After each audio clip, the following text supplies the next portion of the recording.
Hello everyone, स्वागत है आप सभी का मेरे यूट्यूब चैनल स्टडी वर्ल्ड 55 के आज के इस वीडियो में। आई होप आप लोग बहुत अच्छे होंगे।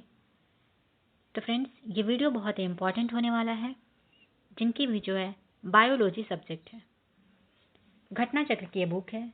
इसमें आपके बॉटनी के, चाहे आप एलटी ग्रेड से एग्ज़ाम दे रहे हो बॉटनी से 11-12 के पीजीटी के लिए, या फिर बीपीएससी टीआरई 4.0 का जो है एग्ज़ाम देने वाले हैं, या फिर बिहार एसटीईटी का एग्ज़ाम देने वाले हैं, जो भी उच्च माध्यमिक यानी कि 11-12 के एग्ज़ाम देने वाले हैं, उनके लिए वीडियो बहुत ही हेल्पफुल होने वाला है।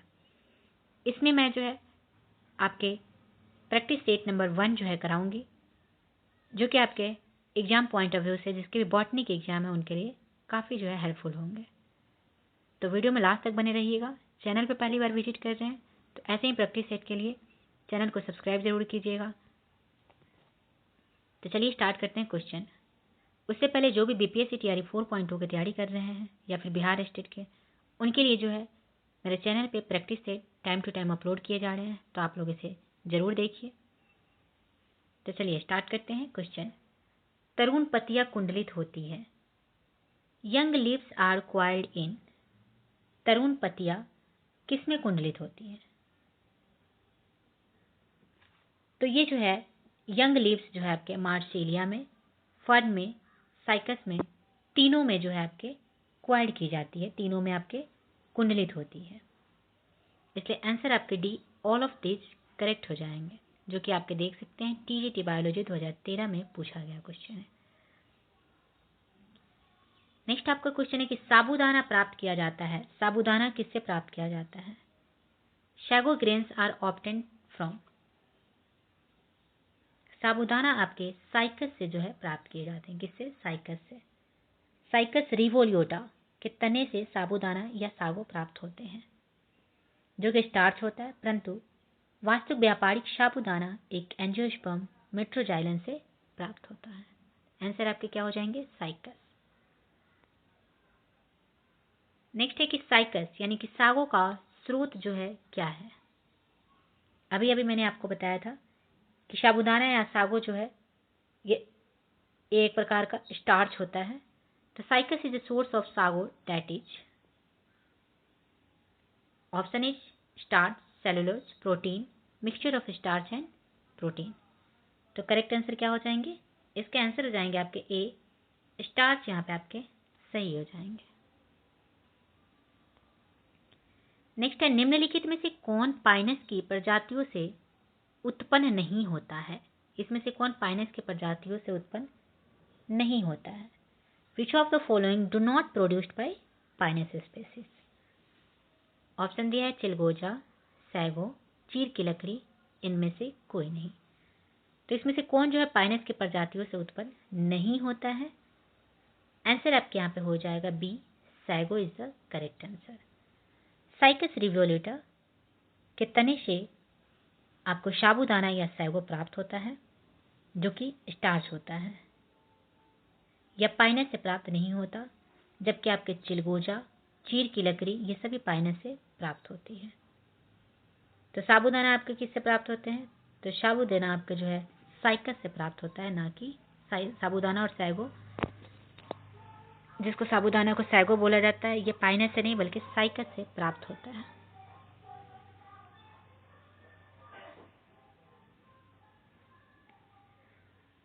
नेक्स्ट है आपका कि अनावृत बीजी जिम्नोस्पर्म किसकी उपस्थिति से आवृत बीजी यानी कि एंजियोस्पर्म से विभक्त किए जा सकते हैं?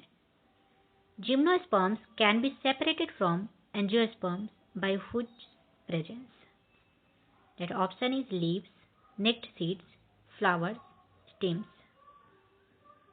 तो अनावृत बीजी जो है किसकी उपस्थिति से आवृत बीजी में विभक्त किए जा सकते हैं? आंसर आपके हो जाएंगे नेक्ड सीड से, नग्न बीजों से। बी आपका यहाँ पे करेक्ट हो जाएगा। जिम्नोस्पोर समूह में जो है सम्मिलित पौधों के बीज नग्न होते हैं, नेक्ड होते हैं, अर्थात वे पुष्पीय पौधों के बीजों के समान अंडाशय में बंद नहीं होते हैं, और एंजियोस्पर्म में सम्मिलित पौधों के बीज अंडाशय भीति से ढके हुए होते हैं। नेक्स्ट है आपका कि जिम्नोस्पर्म क्या है? Gymnosperms are option is seeded plants, dicots, naked seed plants, all of this. तो जिम्नोस्पर्म क्या है? तो अभी अभी बोला नग्न बीज पौधे हैं, नेक्ड सीड प्लांट्स है। सी आपका यहाँ पे करेक्ट हो जाएगा। इफेड्रा निम्नलिखित में से किस समूह का पौधा है? Ephedra belongs to which of the following group of plants? Option is angiosperm, gymnosperm, pteridophytes, bryophytes. तो इफेड्रा जो है ये किस समूह का पौधा है? आंसर आपके हो जाएंगे अनावृत बीजी यानी कि जिम्नोस्पर्म समूह के पौधे हैं। इफेड्रा जो है एक जिम्नोस्पर्म समूह का पौधा है। यह औषधीय रूप से सबसे महत्वपूर्ण जिम्नोस्पर्म है। इसमें आपको जो है इफेड्रिन नामक औषधि प्राप्त होती है। कौन सी? इफेड्रिन, जिसका प्रयोग खांसी तथा जुकाम की दवा के रूप में किया जाता है।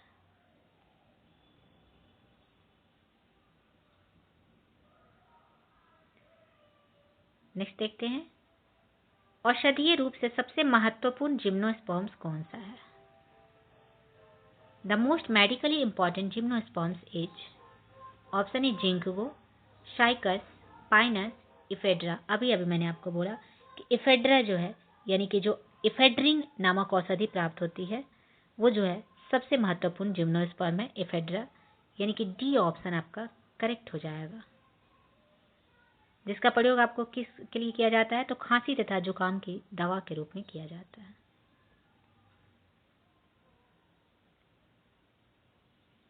नेक्स्ट है, प्रोकैरियोटिक स्वपोषी नाइट्रोजन स्थिरीकरण सहजीव पाया जाता है। A prokaryotic autotrophic nitrogen fixing symbiont is found in, option is Pisum में, साइकस में, सीसर में, उपयुक्त में से एक से अधिक, उपयुक्त में से कोई नहीं।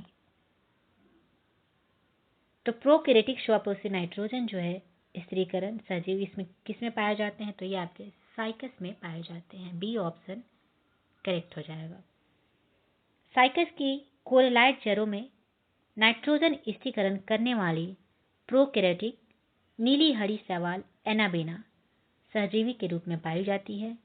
ये नीली हरी शैवाल यानी कि साइनोबैक्टीरिया जो है प्रोकैरियोटिक, प्रकाश संश्लेषी और स्वपोषी होती है। नेक्स्ट है आपका कि परवाल मूल कोरोलाइड रूट निम्न में से किस पौधों में पाई जाती है? In which plant coralloid roots are found? Option is Pinus, Selaginella, Cycas, Lycopodium. Correct आपका आंसर क्या हो जाएगा? साइकस। कोरोलाइड रूट जो है आपके साइकस के पौधे में पाई जाती है। साइकस में कोरोलाइड रूट पाई जाती है। इसकी आंतरिक संरचना लगभग सामान्य जड़ जैसी ही होती है, परंतु इसमें द्वितीयक वृद्धि अनुपस्थित अथवा सामान्य जड़ की तुलना में बहुत कम होती है। नाउ नेक्स्ट है आपका कोरोलाइड जड़ें पाई जाती है। एक ही क्वेश्चन देखिए बार बार कितने घुमा घुमा कर पूछे गए हैं। कोरोलाइड रूट्स आर फाउंड इन, कोरोलाइड जड़ें किस में पाई जाती हैं? तो ये आपके साइकस में पाई जाती है। सी ऑप्शन यहाँ पे करेक्ट हो जाएगा।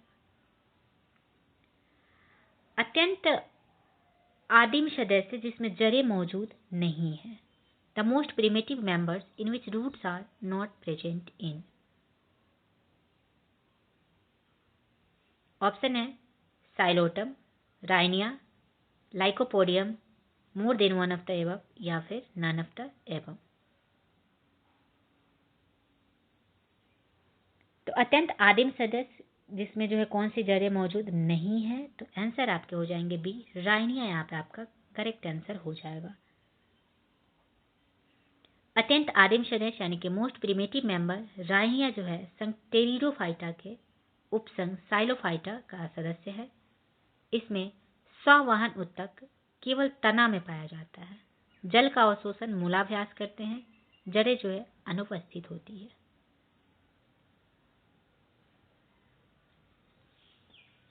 नेक्स्ट है, जिम्नोस्पर्म तने की राल वाहिनी का उदाहरण है। Resin duct of gymnosperms stems is the example of, option is lysigenous cavity, schizogenous cavity, big vacuole, more than one of the above या फिर नन ऑफ द एबव। ये भी आपके टीआरई में पूछे गए क्वेश्चन है बॉटनी के। तो जिम्नोस्पर्म तने की राल वाहिनी का उदाहरण क्या है? तो आंसर आपके हो जाएंगे स्कीजोजीनस कैविटी। स्कीजोजीनस गुहा जो है यहाँ पे करेक्ट आंसर आपका हो जाएगा। राल वाहिनी यानी कि रेसिंग डक्ट जो है विशेष संरचनाएं हैं जो राल का उत्पादन और भंडारण करती है। जिम्नोस्पर्म तने की एक वाहिनी स्कीजोजीनस गुहा का उदाहरण है। स्कीजोजीनस गुहा एवं आम दीवारों से अलग होने और कोशिकाओं के द्रव्यमान को एक दूसरे से अलग करने से बनती है। नेक्स्ट आपका देखते हैं,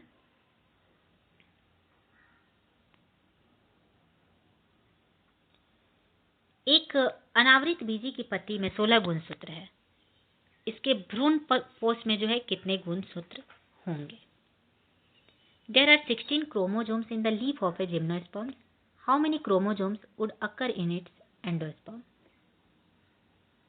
तो अनावृत बीज पौधों में पत्ती जो है बीजाणु भी पीढ़ी की संरचना है जिसमें द्विगुणित गुणसूत्र होते हैं।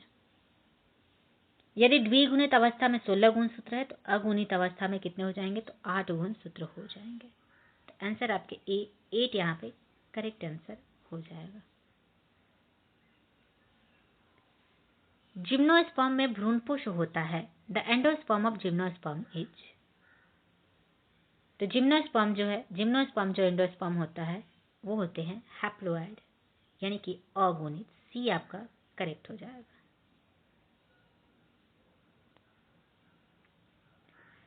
नेक्स्ट है साइकस रिवोल्यूटा बहुधा उगाया जाता है।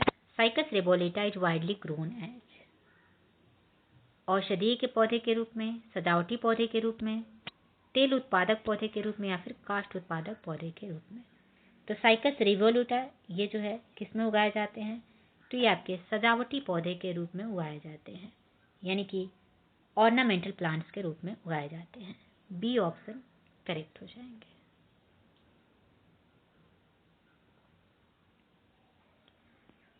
नेक्स्ट आपका क्वेश्चन है, निम्न अनावृत बीजी संघों में से कौन सा गतिशील बीज अलग पादपों पर बीजांडी तथा लघु बीजाणु धानी शंकु पैदा करता है तथा जिसका गुद्देदार तथा लेपित बीज होते हैं? Which one of the following gymnosperm phyla produces motile sperms, bears ovuloid and microsporangiate cones on separate plants and has fleshy coated seeds? कौन से अनावृत बीज संघों में से गतिशील बीज अलग पादपों पर बीजांडी तथा लघु बीजाणुधानु शंकु पैदा करता है तथा जिसका गुदेदार तथा लेपित बीज होते हैं? वो कौन सा अनावृत बीज संघ है? आंसर आपके यहाँ पे हो जाएंगे बी साइकोडोफाइटा। साइकोडोफाइटा जो है इसका करेक्ट आंसर हो जाएगा। साइकोडोफाइटा वर्ग में जो है गतिशील बीज पृथक पृथक पौधों पर माइक्रोस्पोरंजिया और मेगास्पोरंजिया का विकास तथा गुदेदार और लेपित बीज का निर्माण होता है। नेक्स्ट है, निम्नलिखित में से कौन सा जीवित जीवाश्म है? Which of the following is a living fossil? That option is Cycas, Pinus, Selaginella, all of these. तो कौन सा इसमें जीवित जीवाश्म है? आंसर आपके हो जाएगा ए, साइकस जो है लिविंग फॉसिल है। ए आपका करेक्ट हो जाएगा। साइकस जिंकगो बाइलोबा तथा शिकोया नामक पौधों के जीवित जीवाश्म लिविंग फॉसिल कहा जाता है क्योंकि ये पौधे कम संख्या में पाए जाते हैं और इनके जीवाश्म भी मिलते हैं। नेक्स्ट है कि साइकस के सूक्ष्म बीजाणु पर्णों पर लघु बीजाणुधानियां उपस्थित होती है। The microsporangium in Cycas microsporophyll is present. Answer होगा बी, अपाक्ष तल पर, ऑन एबैक्सियल साइड पर। बी आपका यहाँ पे करेक्ट आंसर हो जाएगा।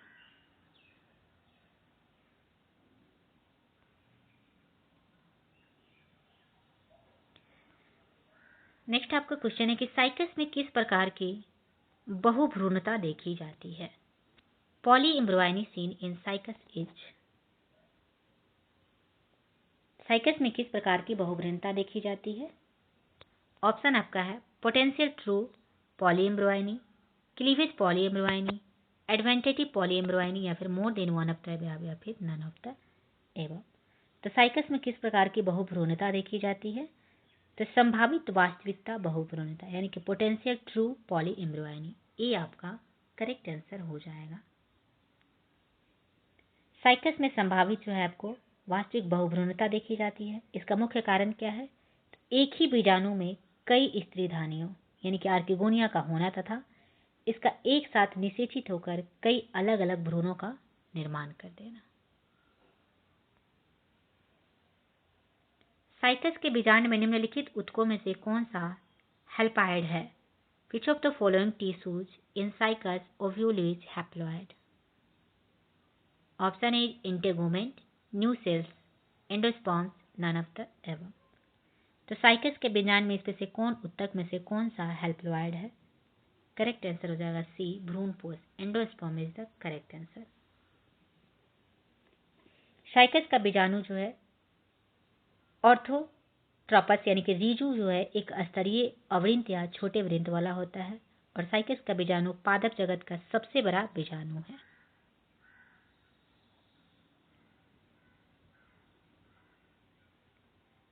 नेक्स्ट है इन्वर्टेड ओमेगा के आकार के समान पूल रिंग पाए जाते हैं। Inverted omega shaped ring of vascular bundles is found in. Option है साइकस के रेकिस में, साइकस के पर्नक में, साइकस के जड़ में या फिर पाइनस की पत्तियों में। तो इन्वर्टेड ओमेगा के आकार जो है के समान पूल रिंग किस में पाए जाते हैं? ऑप्शन ए जो है करेक्ट हो जाएगा, साइकस के रेकिस में, rachis of cycas, A option सही हो जाएंगे। साइकस के पौधे की पत्ती के रेकिस भाग में संवहन बंडल इस प्रकार व्यवस्थित होते हैं कि ये एक इन्वर्टेड ओमेगा आकार में दिखाई देता है। BMAA एक न्यूरोटॉक्सिन है, किसके बीजों में मौजूद होता है? BMAA a neurotoxin is present in the seeds of. Option is pinus, cycas, zamia, more than one of the above या फिर नन ऑफ द एबव। तो BMAA beta N methyl amino alanine एक नॉन प्रोटीन अमीनो एसिड है जो कि cycas के बीजों से पृथक किया गया है। यह रसायन एक न्यूरोटॉक्सिन है जिसका निर्माण नॉनस्टॉक साइनोबैक्टीरिया के द्वारा होता है। तो आंसर आपके बी, साइकस यहाँ पे आपके करेक्ट आंसर हो जाएंगे।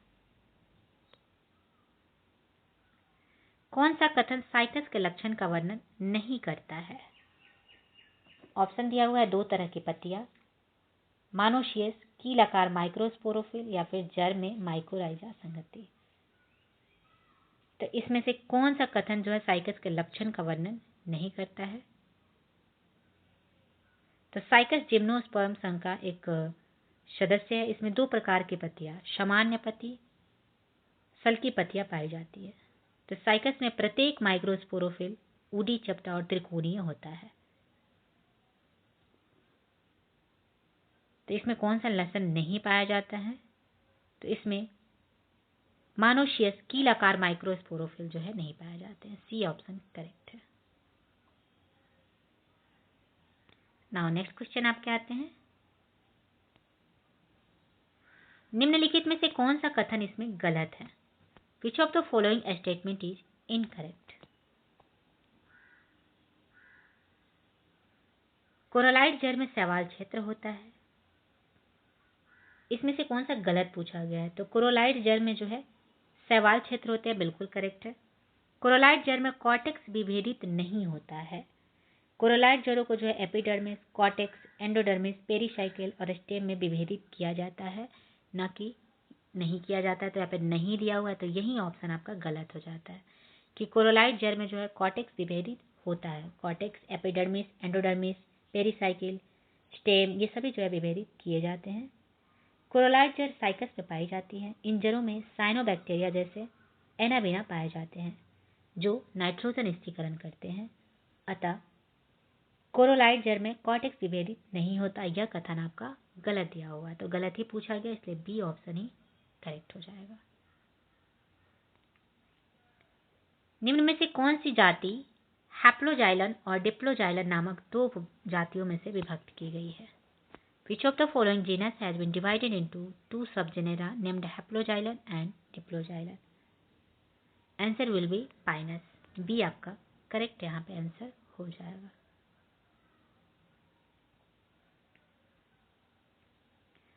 नेक्स्ट है पाइनस की जड़ में जाइलम का आकार होता है। In Pinus root shape of xylem is, तो in Pinus root shape of xylem जो है वाई शेप्ड के होते हैं। बी ऑप्शन आपका करेक्ट यहाँ पे हो जाएगा। पाइनस के अंकुर की जड़ों पर होता है। Roots of Pinus seedling are associated with, option है algae, fungi, bacteria, none of this. तो पाइनस के अंकुर की जड़ों पर क्या होता है? आंसर आपके हो जाएंगे बी, कवक यानी कि फंगाई जो है करेक्ट आंसर हो जाएंगे। पाइनस के जो है मूल रूप यानी कि रूट हेयर्स बहुत कम विकसित होते हैं तथा जड़ की ब्रह्मा सतह कवक तंतुओं में से ढकी होती है, जिसे माइकोराइजा कहते हैं यानी कि कवक मूल कहते हैं। और कवक मूल की अनुपस्थिति में पाइनस के अंकुर या सीडलिंग की मृत्यु दर बढ़ जाती है।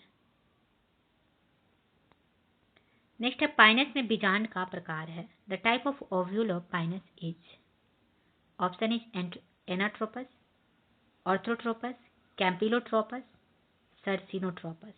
तो पाइनस में बीजांड का कौन सा प्रकार है? करेक्ट हो जाएगा ऑर्थोट्रोपस। बी आपका करेक्ट आंसर हो जाएगा।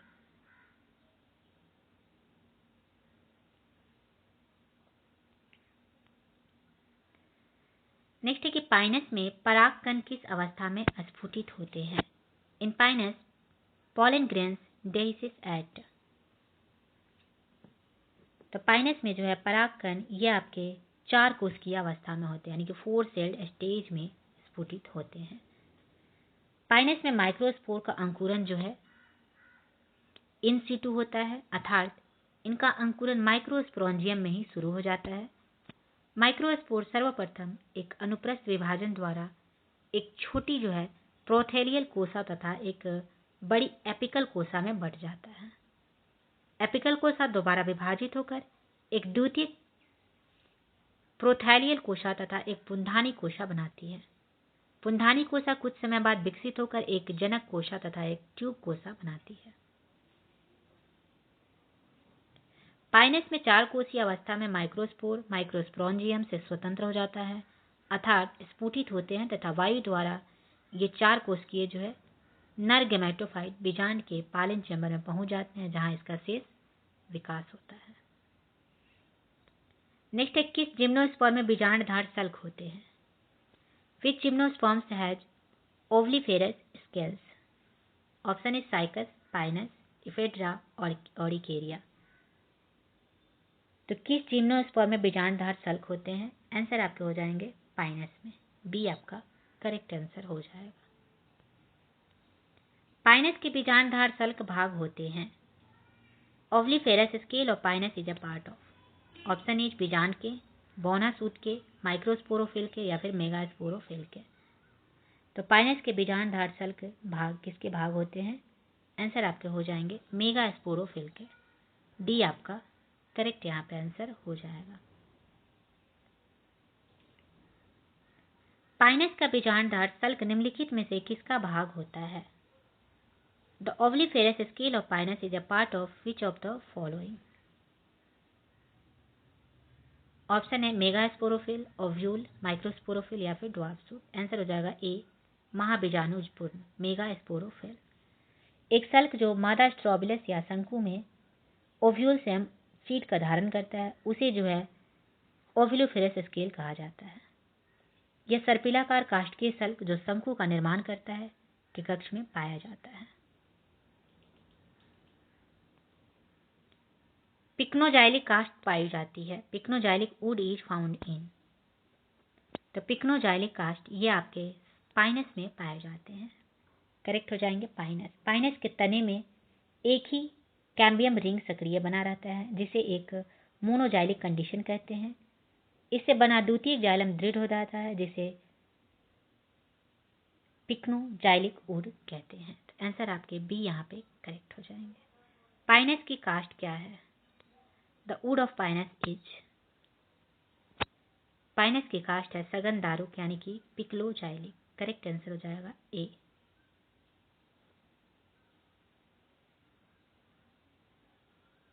नेक्स्ट आपका क्वेश्चन है,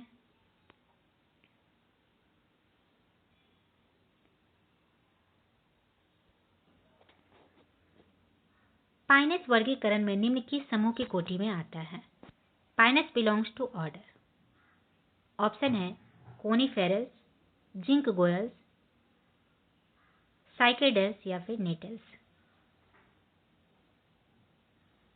तो पाइनस वर्गीकरण में निम्न किस समूह की कोटि में आता है? आंसर आपके हो जाएंगे ए, कोनीफेरस के कोटि में आता है। ए ऑप्शन यहाँ पे आपका करेक्ट आंसर हो जाएगा।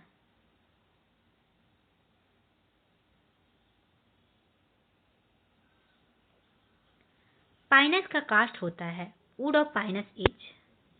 तो पाइनस का कास्ट कैसा होता है? तो ये आपके पिक्नोजाइलिक होता है। ए ऑप्शन आपका करेक्ट आंसर हो जाएगा। निम्नलिखित में कौन सी अवस्था पाइनस में देखी जाती है? Which of the following condition is seen in Pinus. Pinus में कौन सी अवस्था देखी जाती है? आंसर आपके हो जाएगा pycnoxylic. C option correct answer हो जाएंगे।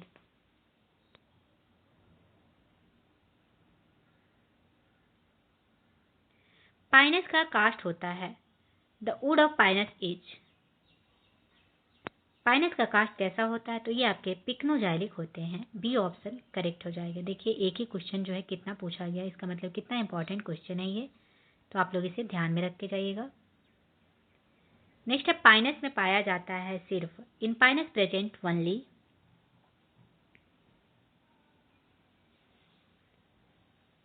ऑप्शन है male cone, female cone, male and female cones या फिर ऑल ऑफ द एबव। तो पाइनस में पाइनस पाया जाता है किसमें? तो ये आपके सी यानी कि मेल एंड फीमेल कोन्स, नर एवं मादा शंकु दोनों में पाए जाते हैं। सी ऑप्शन करेक्ट हो जाएंगे। पाइनस है, पाइनस इज ए, पाइनस क्या है? तो पाइनस एक वृक्ष है यानी कि ट्री है। पाइनस एक सदाबहार मरुद्भिद वृक्ष है। इसकी अधिकांश जातियां जो है मध्यम या बड़े आकार के वृक्ष होते हैं, परंतु कुछ जातियां झाड़ी भी होती है। इसकी वृक्ष उत्तर पूर्व तथा उत्तर पश्चिम हिमालय में पाए जाते हैं। नेक्स्ट है दो नीडल के साथ बौनी टहनी पाई जाती है। अ dwarf shoot with to needles is found in.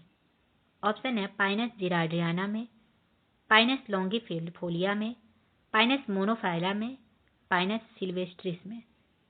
तो दो नीडल के साथ बौनी टहनी किस में पाई जाती है? आंसर हो जाएंगे आपके डी, पाइनस सिल्वेस्ट्रिस में। डी ऑप्शन यहाँ पे आपका करेक्ट आंसर हो जाएगा।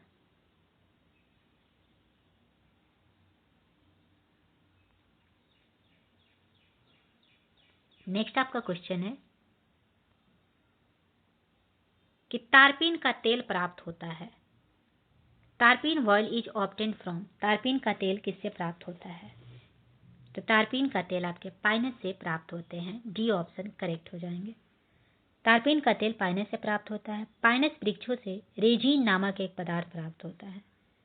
इसके डिस्टिलेशन से टर्पेंटाइन जो है यानी कि तारपीन प्राप्त होता है।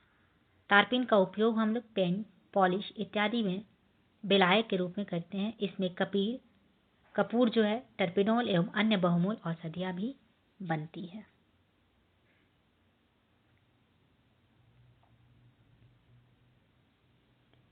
नाउ नेक्स्ट क्वेश्चन है कि रेजिन और तारपीन प्राप्त किए जाते हैं। रेजिन एंड तारपीन आर ऑब्टेन्ड फ्रॉम। तो रेजिन और तारपीन किससे प्राप्त किए जाते हैं? तो अभी मैंने बताया कि ये जो है रेजिन और तारपीन आपको पाइनस से जो है प्राप्त किए जाते हैं। सॉरी, पाइनस से। तो सी आपका पाइनस यहाँ पे आपका करेक्ट आंसर हो जाएगा। पाइनस नीडल की आंतरिक संरचना का स्वभाव है। The anatomy of Pinus needles reflect the features of.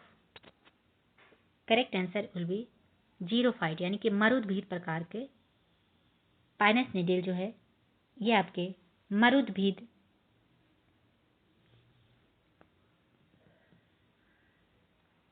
प्रकार के आंतरिक संरचना का स्वभाव है। आंसर आपके बी हो जाएंगे। पाइनस में पत्ती सुई के आकार के होने के कारण नीडल कहलाती है। इनकी आंतरिक संरचना में मरुद्भिद लक्षण होते हैं, जैसे मोटी इकहरी एपिडर्मिस जो कि क्यूटिकल के मोटी परत से ढकी होती है। इनमें स्टोमाटा गहरे धंसे होते हैं। ये लक्षण वाष्पोत्सर्जन द्वारा जल हानि को रोकते हैं जो कि मरुद्भिद लक्षण है। नेक्स्ट है सूक्ष्म जीवों एवं कीटों के आक्रमण से पाइनस किसके द्वारा अपने आप को बचाता है? Pinus protects itself from microbial and insect attack through. Option है मोटी छाल द्वारा, बौनी टहनी द्वारा, माइकोराइजा द्वारा या फिर रेजिन द्वारा। करेक्ट हो जाएगा डी, रेजिन आपका यहाँ पे करेक्ट आंसर हो जाएगा। चीड़ जो है जिम्नोस्पर्म संघ का एक सदस्य है। यह सूक्ष्म जीवों एवं कीटों के आक्रमण से बचने हेतु रेजिन का स्रावन करता है और रेजिन गोंद जैसा हाइड्रोकार्बन रसायन है जो वृक्षों की छाल और लकड़ी से प्राप्त होता है।